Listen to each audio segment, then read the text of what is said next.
네.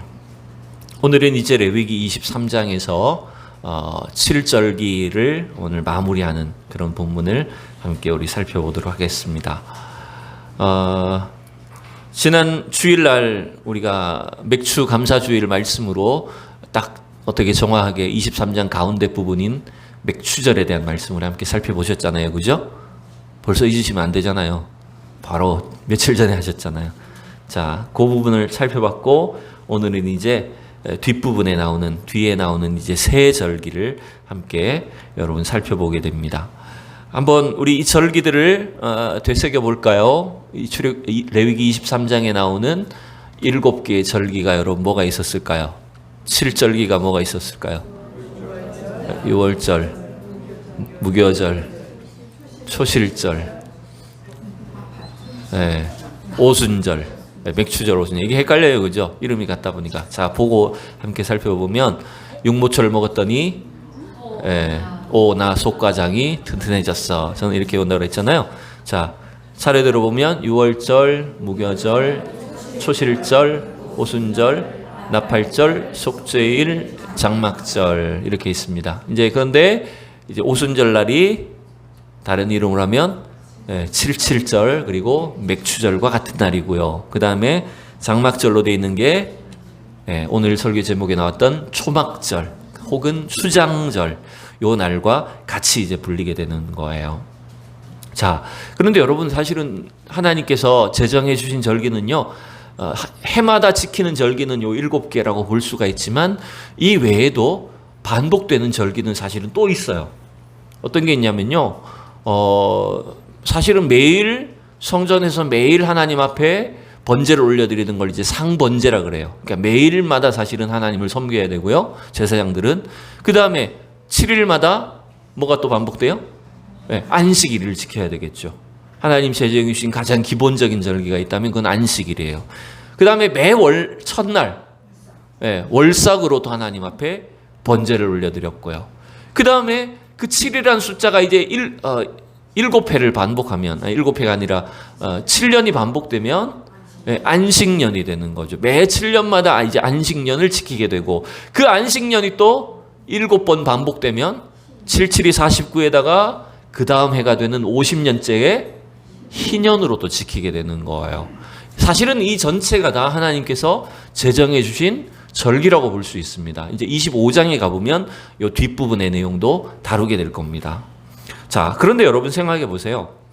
어쩌면 하나님은 우리 인간의 생애 속에 매일, 그 다음에 매주, 매월, 매년, 매 7년, 매 50년마다 계속해서 뭔가 우리가 하나님 앞에 거룩한 삶을 살 수 있도록 요구하시는 것이 아닌가라는 생각이 들어요.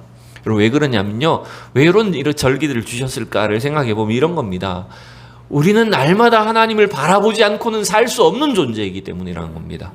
매일매일의 우리의 삶이, 그리고 또 한 주간의 삶이, 한 달의 삶이, 또 매년의 삶이, 매해의 삶이, 우리는 날마다 주님만 바라보며 살아야 되는 존재라는 거예요. 전도서에 보면 이런 말씀이 있죠. 범사의 기한이 있고 천하 만사가 다 때가 있나니, 여러분 날 때가 있으면 죽을 때가 있고, 그 다음에 웃을 때가 있으면 울 때도 있고, 또 세워질 때가 있으면 무너뜨릴 때가 있는 것이고, 여러분 이와 같이 우리 인생은 어쩌면 하나님께서 정하신 어쩌면 아주 짧고 유한한 그런 인생을 살 수밖에 없다라고 하는 거예요. 그래서 영원하신 하나님을 날마다 우리가 바라보지 않고서는 이 유한하고 짧은 인생 덧없이 흘러가 버린다는 것입니다. 여러분 사람이 사는 인생이 얼마나 여러분 빨리 지나갑니까? 청년이었던 것 같은데 순간 지나놓고 봅니까 벌써 50이 되어 있어요. 저희 딸이 지금 없잖아요, 그죠? 방학이라 이제 한 달 동안 서울을 왔다 갔다 하면서 뭐 배우러 다닌다고 올라갔어요. 집에 저하고 저 집사람밖에 없어요, 이제는. 신혼인 줄 알았는데 벌써 애들 다 커버리고요. 이제는 노년의 삶을 준비하는 것 같아요. 애들 다 떠나버리고 애들 다 떠나보내는 삶을 지금 벌써 연습하고 사는 것 같아요. 우리 인생이 그렇다는 거예요. 아주 뭔가 긴 것처럼 느껴지지 않는데 어떻습니까? 금방 지나가 버린 인생이죠. 그러니 이 짧고 유한하고 어쩌면 의미 없고 덧없을 수밖에 없는 우리 인생 가운데 날마다 누구를 바라봐야 됩니까? 주님을 바라봐야 됩니다. 그게 절기의 이유인 거예요. 우리에게 반복되는 이 시간들 속에 날마다 주님을 바라봄으로 우리의 인생의 의미를 알고 하나님이 기뻐하시고 원하시는 삶이 무엇인가라고 하는 것들을 날마다 깨닫는 우리 모두가 될 수 있기를 축복합니다. 자, 우리가 지난 주일에 맥주 감사주의를 통해서 이제 네 번째 절기인 맥추절, 오순절, 칠칠절에 대해서 함께 살펴봤다면 이제는 23장의 나머지 세 절기인 이제 나팔절, 속죄일, 그리고 초막절 혹은 장막절에 대해서 함께 여러분 살펴보도록 하죠. 다시 한번 이 절기를 순서를 살펴보면 6월절 무교절 초실절은 공교롭게도 계절이 언제예요? 몇 월 달에 집중되어 있어요? 네, 1월 달에 집중되어 있어요. 이게 유대력으로 1월인 거죠. 1월에 집중되어 있고 그 다음에 중간에 50일째에 오순절이 있다면 오늘 살펴보게 될 나팔절, 속죄일, 이 초막절은 장막절은 또 같은 날에 몰려 있습니다. 앞에 세 절기가 1월에 몰려 있다면 뒤에 세 절기는 몇 월에 몰려 있을까요? 네, 7월에 몰려 있어요. 그래서 나팔절이 7월 1일, 속죄일이 7월 10일, 그다음에 초막절은 7월 15일에서 21일. 그러니까 7월 달에 딱 몰려 있어요. 이게 우리의 달력과는 좀 다른데 이렇게 보시면 됩니다. 유대인들에게 있어서는 1월 달도 7월 달도 시작을 의미하는 달이에요. 이런 겁니다. 6월절이 있는 1월 달은 이 유대인들에게 음력 1월은 종교적인 시작입니다. 즉 하나님이 애굽에 있던 이스라엘 백성들을 구원해 내심으로 인해서 구원받은 민족으로서의 종교적 역사가 시작되는 것이 1월인 거예요. 그래서 이 6월절이 끼어있는 1월달은 신앙과 구원의 시작을 나타내는 날이라면 7월달은 또 어떤 달이냐면 이 그 후대의 이제 유대력이긴 하겠지만 이 7월달은요 우리하고 달라서 음력 7월은 유대인들에게 신년입니다. 새해입니다. 그래서 7월 1일은 유대인들에게 새해 첫날이 되는 거예요. 신기하죠? 그러니까 1월달은 구원의 시작이라면 7월달은 새해의 시작이 되는 거예요. 그래서 공교롭게도 이 양쪽 두 달에 이 절기들이 몰려있는 걸 여러분 볼 수가 있어요. 그러니까 둘 다 의미가 있는 거죠. 그죠? 1월달은 구원으로서 의미가 있는 것이고 7월달은 한 해의 모든 농사와 결실을 다 추수하고 난 뒤에 새해를 이제 출발하는 그런 준비하는 시간으로서의 시작이라고 여러분 보실 수 있을 것 같아요. 우리가 차례대로 오늘 이 세 절기를 함께 살펴봅시다. 먼저 23절, 24절 우리 같이 읽어볼까요? 시작. 여호와께서 모세에게 말씀하여 이르시되 이스라엘 자손에게 말하여 이르라. 일곱째 달 곧 그 달 첫날은 너희에게 쉬는 날이 될지니 이는 나팔을 불어 기념할 날이요 성회라. 아멘. 자, 매해 7월 1일은 무슨 날이 되는 거예요? 무슨 날이에요? 날이 안 나지만 나팔절. 나팔을 불어서 성회로 모이는 날. 그래서 나팔절이라고 이렇게 부르는 거예요. 근데 7월 1일이 이제 새해라고 말씀드렸죠. 근데 왜 나팔을 부는지는 주님이 정확하게 말씀하지 않으셨어요. 그냥 쉬는 날이고 말하자면 명절 안식일이고 그 다음에 나팔을 불어서 기념하는 날로 모여라. 성회로 모여라. 이렇게 말씀하고 있습니다. 근데 여러분 나팔이 뭘 기념하는지는 언급하지 않으셨지만 우리가 이 구약 성경을 통해서 생각해 보면 나팔은 하나님의 임재를 상징하는 거예요. 왜 그러냐면요. 출애굽기 19장에 가보면 모세가 시내산에 3번에 올라갑니다. 3번에 오르락 내려가면서 이제 하나님 주신 십계명과 율법을 받게 돼요. 그때 모세가 산 위에 올라갔을 때 그 산에 구름이 자욱하게 끼고 하나님의 영광과 임재가 막 나타났을 때 그때 무슨 소리가 들렸는지 아십니까? 나팔 소리가 가득했다 그래요.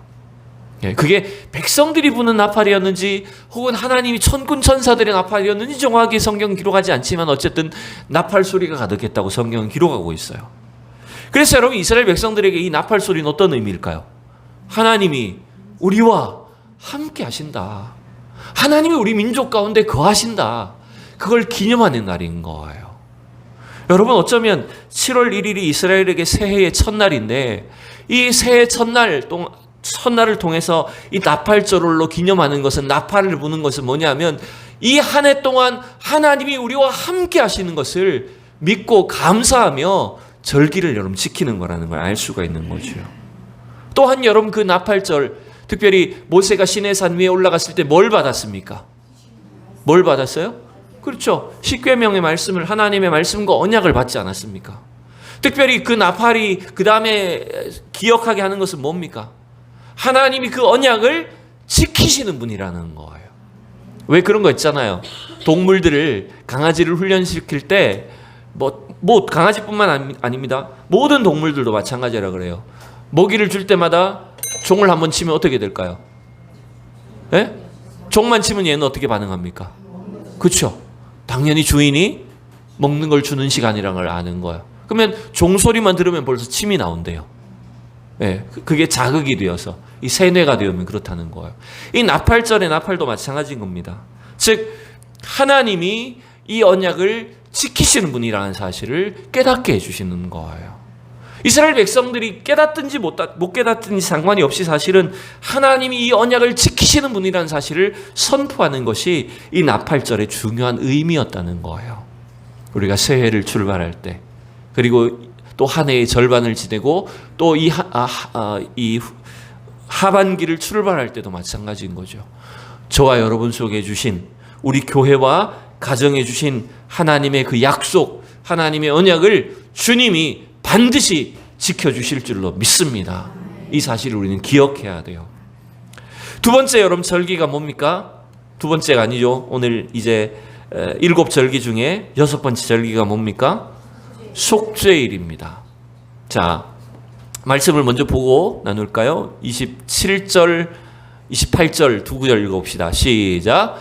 일곱째 달 여름날은 속죄일이니 너희는 성회를 열고 스스로 괴롭게 하며 여호와께 제 화제를 드리고 이 날에는 어떤 일도 하지 말 것은 너희를 위하여 너희 하나님 여호와 앞에 속죄할 속죄일이 됨이니라. 아멘. 자, 이제 6번째 절기는 7월 10일에 지키도록 되어 있는 속죄일입니다.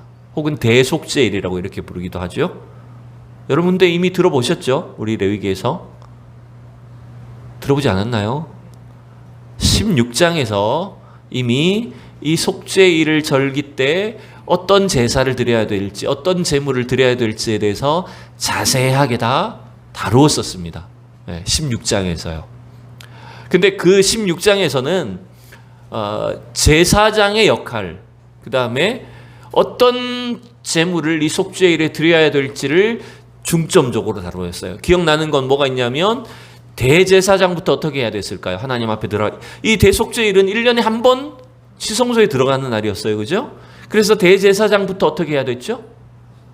자기 죄를 속죄한 뒤에 대제사장부터 먼저 속죄제를 드리고 나서야 성전에 들어갈 수 있었고, 차례대로 백성들에 이르기까지 차례대로 다 속죄 제사를 드리도록 되어 있었잖아요. 또 한 가지 기억나는 것은 그 백성들을 위한 속죄 제물 중에 염소 2마리가 있었는데, 한 마리는 여호와를 위한 염소라고 해서 피를 흘려갖고 제단에 뿌리고 이런 속죄제를 했고, 한 마리의 염소는요 아사셀을 위한 염소라고 해서 그 염소는 산채로 광야로 보내는 것이 있었잖아요. 처음 듣는 얘기 아닌데 16장에 다 나왔던 건데, 이미 설교했던 건데요. 그게 사실은 다 예수 그리스도를 통한 속죄사역, 그 구원을 미리 보여주는 대속죄일의 그 제사였다는 거 우리는 설명을 했었습니다. 근데 오늘 23장에서는 이제 이 7개의 절기 중에 하나로서의 속죄일을 다루고 있어요. 그래서 이 속죄일의 의미가 뭔지를 우리는 여기서 함께 살펴보면 됩니다. 자, 29절과 30절을 마저 읽어봅시다. 31절까지 마저 읽어봅시다. 시작. 이날에 스스로 괴롭게 하지 아니하는 자는 그 백성 중에서 끊어질 것이라. 이날에 누구든지 어떤 일이라도 하는 자는 내가 그의 백성 중에서 멸절시키리니 너희는 아무 일도 하지 말라. 이는 너희가 거주하는 각처에서 대대로 지킬 영원한 규례니라. 아멘. 자, 속죄일의 의미, 이 속죄일에 지키도록 되어 있는 두 가지 규례를 따진다면 여러분 뭐라고 할 수 있을까요? 29절과 30절에서 보면요, 두 가지 강조점이 있죠. 첫 번째는 뭘까요? 29절에서는 뭐예요? 스스로 괴롭게 해야 된다는 이 말이 있고요. 그러니까 괴롭게 하지 아니하는 자는 이 문제가 되는 거니까 모든 이스라엘 백성들은 스스로 괴롭게 해야 된다는 거예요. 막 자해하는 건지일까요? 그다음 두 번째, 하여튼 두 번째 특징은 뭡니까? 예. 아무 일도 하지 말라. 이건 이제 나머지 모든 절기들이 다 안식일처럼, 그죠? 아무 일도 하지 않는 성회로 지키도록 하신 거였죠. 어쨌든 이 두 가지의 어떤 강조점이 있습니다. 우리가 레위기 16장만 생각하면 무슨 제물을 제단에 드릴까에 중점이 있었는데, 오늘 23장에 보니까 그 제사 절차와 함께 하나님이 뭔가 의도하신, 백성들에게 찾으시는 것이 있다는 것을 보여주고 있죠. 여러분, 자기를 괴롭게 하라는 게 뭘까요? 그리고 아무 일도 하지 말라는 게 무슨 의미일까요? 예? 주로 이스라엘 백성들은요, 이날에 금식했을 것이고요, 또 어떻게 했을까요? 자기를 괴롭게 하기 위해서, 예? 예, 죄를 뒤집었습니다. 예, 흙을 막 머리에 끼얹는 거예요. 옷을 찢어요. 그러니까 스스로 막 괴로운 그런 티를 내야 되는 거예요. 괴로움을 표현해야 되는 거예요. 그게 무슨 말이죠? 예, 회개에 있다는 거죠. 이 대속죄일에 진짜 하나님께서 찾으시는 것은 뭐냐면, 진정한 회개를 통해서 하나님 주시는 회복을 체험하라는 거예요. 그렇다고 해서 여기서 스스로를 괴롭게 하는 형식만을 추구하라는 것이 아닙니다. 형식으로 그쳐서는 안 된다라고 하는 것입니다. 예. 오늘날 우리의 신앙도 마찬가지예요. 우리가 어떤 우리 생애의 절기와 예배와 신앙적인 행위를 한다고 해서 형식만을 가지고 하나님께 나아가는 것이 되어서는 안 됩니다. 이게 이제 나중에 이스라엘 백성들에게도 변질이 되면 그냥 행위로만 뭔가 자기가 하나님 앞에 괴로움을 표현하면 되는 것으로 이렇게 자꾸 변질이 됩니다. 이것은 기독교 역사에서도 마찬가지예요. 예전에 제가 봤던 어떤 TV 프로그램에 보면 일부 저 천주교나 남미나 무슨 남아시아나 이런 곳에 그 천주교 사람들이 보면 고난주간에 여러분 뭘 하는지 압니까? 예수님의 고난에 동참해야 된다고 해서 막 일부러 십자가를 지고 갑니다. 십자가를 지고 막 고행을 합니다. 근데 그것도 너무 힘드니까 또 바퀴 달고 다니죠. 네, 너무 무거우니까. 네. 또 심지어 이런 사람들도 있습니다. 자기 몸을 막 학대해요. 진짜로. 채찍으로 막 때리고요. 이런 사람도 봤습니다.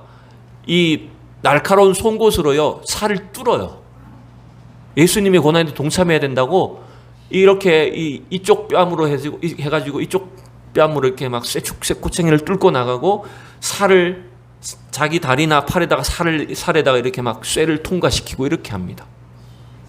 마치 그런 어떤 행위로, 고난의 행위로 내가 뭔가 하나님의 어떤 이러한 일에 동참을 하는 것처럼. 예. 여러분, 그걸 원하시는 것은 아니죠, 하나님이. 만약에 여러분 그런 것을 원하신다면 우리가 점점 더 하나님 앞에 더 학대를 많이 해야 될 것 아니에요, 해마다. 근데 여러분, 여기서 스스로 괴롭게 하라, 어떤 일도 하지 말라라고 하는 것은 그런 행위를 수반하는 것이긴 하지만 우리가 받는 죄의 용서와 구원에는 우리의 공로나 우리가 할 수 있는 일이 아무것도 없다는 것을 나타내는 것입니다, 여러분. 여러분, 우리가 무슨 일을 해서 구원받은 게 있습니까? 우리 죄의 사함 받는데 우리가 뭔가 고행을 하고 수고하고 노력해서 구원받는 겁니까, 여러분? 아니에요. 여기서 스스로 괴롭게 하라는 것은요, 우리의 힘으로는 구원받을 수 없다라는 걸 보여주는 거예요. 우리는 전적으로 무능한 존재이고 우리는 아무것도 할 수 없습니다라고 하는 것을 처절하게 하나님 앞에 고백할 수밖에 없다라고 하는 것을 말하는 것입니다. 여러분, 우리가 구원받은 것은 전적인 하나님의 자비와 용서와 사랑에 근거한 것입니다. 여러분 믿습니까? 오늘도 우리가 이 사실을 분명히 기억해야 돼요. 우리의 죄를 위해서 십자가의 대속을 이루어 주신 그 예수 그리스도의 은혜 때문에 우리는 아무 공로가 없지만 주님 앞에 회개하기만 하면 어떻게 됩니까? 우리는 죄 사함 받는 겁니다. 딴 게 없습니다. 우리가 우리 죄를 만일 자백하면 하나님 우리를 깨끗하고 하다고 여겨주실 거라는 거예요. 여러분 어리석은 건 뭐냐면 내가 죄 없다고 하는 게 어리석은 겁니다. 내가 뭔가 이럴 만한 자격이 있다고 말하는 것이 참 어리석은 사람이라는 거예요. 도리어 우리가 아무 공로가 없고 아무런 죄를 용서받을 자격이 없는 그런 존재라는 사실을 기억하고, 또한 우리가 이 하루를 살면서도 우리가 이와 같이 죄인입니다 라고 하는 것을 하나님 앞에 자백하기만 하면 우리의 모든 죄를 용서해 주시고 우리를 회복시켜 주시고 우리를 하나님 나라의 자녀로 삼아 주시는 그 놀라운 은혜 속에 이 땅을 살게 되는 것입니다. 여러분, 이게 여러분 속죄일의 은혜인 거예요. 유대인들은 1년에 한 번 이 속죄일을 만날 수 있었다면 우리는 어떻게 되죠? 우리는 어떻게 됩니까? 우리는 얼마나 자주 합니까? 우리는 매일 할 수 있는 거잖아요. 우리는 날마다 어느 순간이든지 예수 그리스도를 의지해서 우리 죄를 자백하기만 하면 어떻게 되는 겁니까? 우리는 날마다 하나님의 죄 용서를, 회복을 경험하는 것입니다. 여러분, 이 은혜를 우리가 기억해야 돼요. 마지막입니다. 오늘 이 7번째 마지막 절기는 뭐죠? 여러분, 초막절입니다. 혹은 장막절, 수장절이라고 이렇게 부르는데, 자, 33절, 4절 두 구절을 먼저 읽어봅시다. 시작. 여호와께서 모세에게 말씀하여 이르시되 이스라엘 자손에게 말하여 이르라. 7째 달 15셋 날은 초막절이니 여호와를 위하여 이레 동안 지킬 것이라. 아멘. 여러분, 이 초막절이라고 하는 의미가 뭘까요? 여러분, 초막이 뭐죠? 초막이 뭐죠? 초막은 풀로 막을 짓는다는 말이에요. 움막을 말하는 겁니다. 그러니까 풀이나 나무로 움막을 지어서 거기서 7일을 보내라. 그러니까 뒤에 이제 마지막 성회까지 하면 8일이 되는데 8일 동안 이제 절기를 지키는데 그게 초막으로 짓는다라고 해서 초막절이라고 부르는데요. 현대 유대인들을 제가 좀 조사를 해보니까요, 현대 유대인들은 다 아파트에 살고 좋은 집에 살잖아요. 그러니까 집을 놔두고 또 막상 나가기가 불편하니까 베란다에다가 짓는답니다. 현대 유대인들은 베란다에다가 이렇게 나무하고 풀로 이렇게 덮어가지고 초막절을 나름대로 지키고는 있다고 해요. 어쨌든 그래서 이 초막으로 짓는다고 해서, 풀로 짓는다고 해서 초막절이라고 하는 것이고요. 그 다음에 그 초막이 의미하는 바가 뭡니까? 초막이 의미하는 바는 유대인들이 출애굽해가지고 광야를 거칠 동안에 어디서 살았어요? 장막에서 살았잖아요. 그래서 그 장막 생활을 기억하라고 해서 또 다른 이름이 장막절이 되는 거예요. 그러니까 초막절인데 그 장막을 기억하라고 해서 장막절이라고 부르게 되는 것이고요. 세 번째, 수장절이라는 이름의 뜻은 이거예요. 수장은 저장한다는 뜻입니다. 즉 모든 농사와 열매와 결실들을 저장하고 난 뒤에 지키는 절기라고 해서 수장절이라고 이렇게 부르는 거예요. 그러니까 이 의미가 다 들어있다고 보시면 되죠.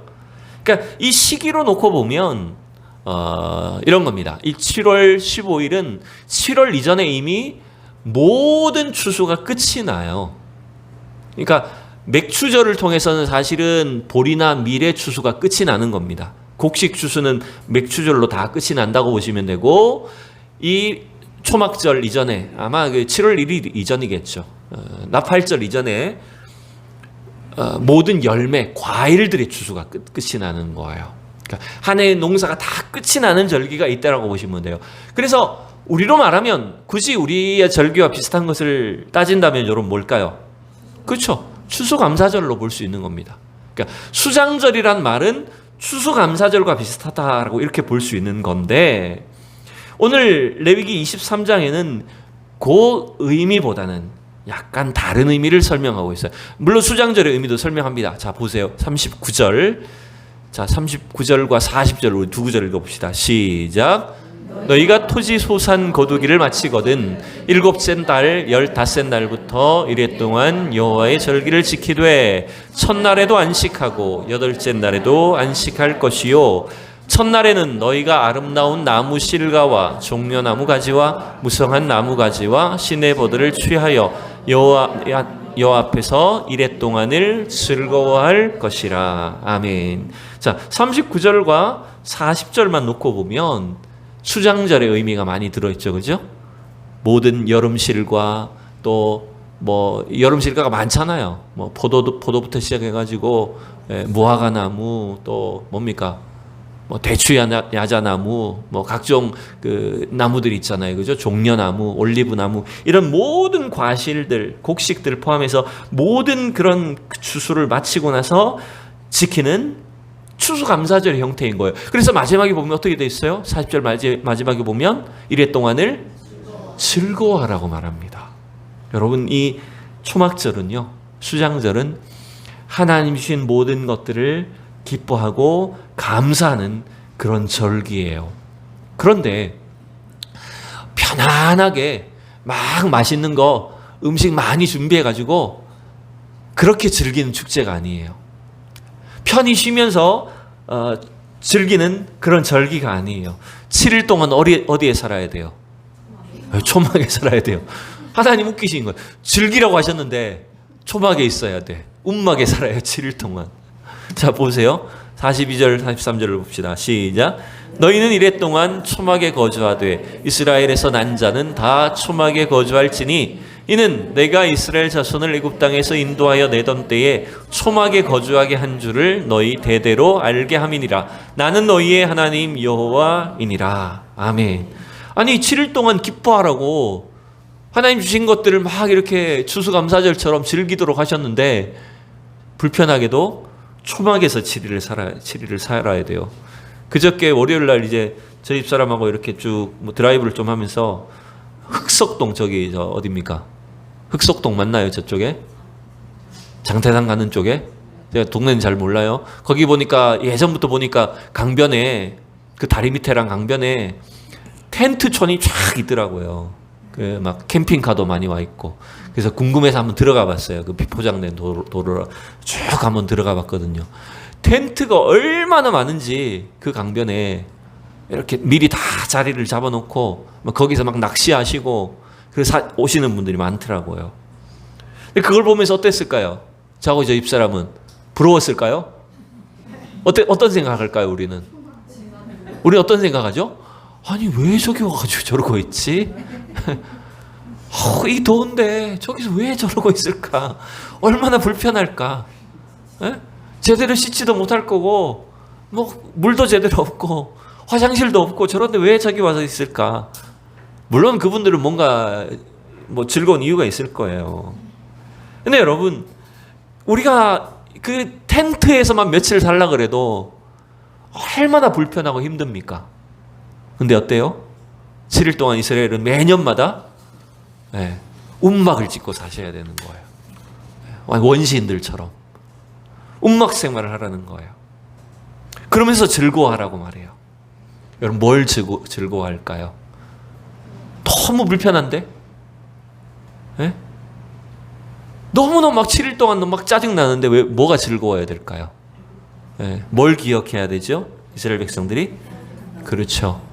하나님이 우리를 애굽에서 인도하여 내셔서 비록 그 40년 광야길이 움막에 살고 그 초라한 텐트 생활했지만 우리를 이와 같이 구원해 주지 않았느냐. 이 구원의 약속이 우리에게 성취된 것을 기뻐하고 즐거워하고 감사해야 된다는 거예요. 근데 여러분 생각해 보세요. 이 명절은 아직 가나안 땅에 들어가기 전에 주신 약속입니까? 들어간 뒤에 주신 명령입니까? 그렇죠. 들어가기도 전에 지키라고 주신 거예요. 가나안 땅이 어떤 곳인지도 몰라요. 근데 너희가 그 가나안 땅에 들어가면 거기서 너희 조상들을 인도하셨던 그 하나님의 은혜를 기억해서 해마다 초막절을 지켜라. 7일 동안 그 텐트에서 그 움막에서 생활을 해라. 이렇게 말씀하시는 거예요. 여러분, 이것은 뭡니까? 어쩌면 우리를 구원해 주신 그 은혜를 기억하라는 것이고요.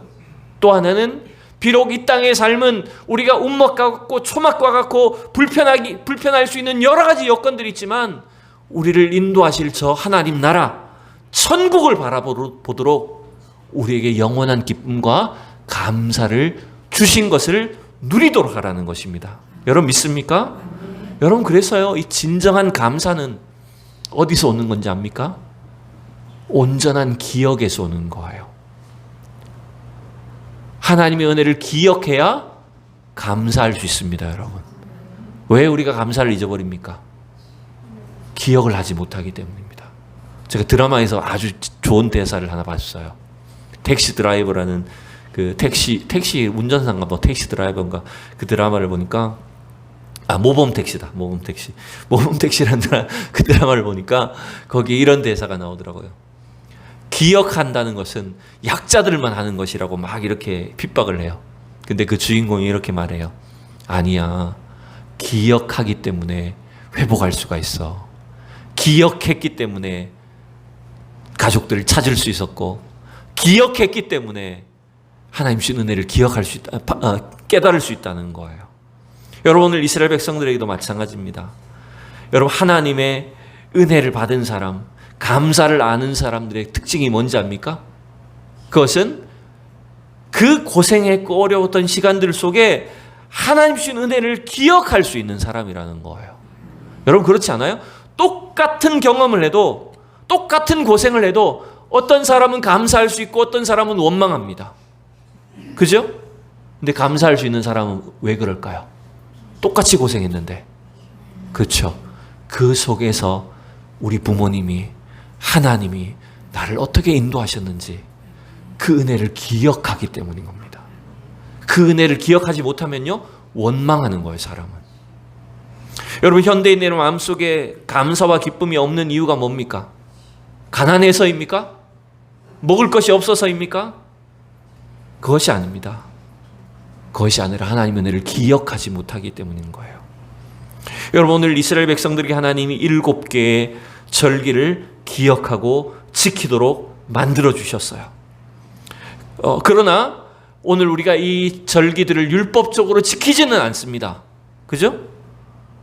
이 절기를 우리가 그대로 율법적인 방식으로 지키지 않아요. 대신 우리는 어떻게 살아갈까요? 우리는 매일, 매주, 그 다음에 매해마다 주님을 섬기는 이 예배와 신앙생활을 통해서 우리 날마다 주님을 바라보는 것입니다.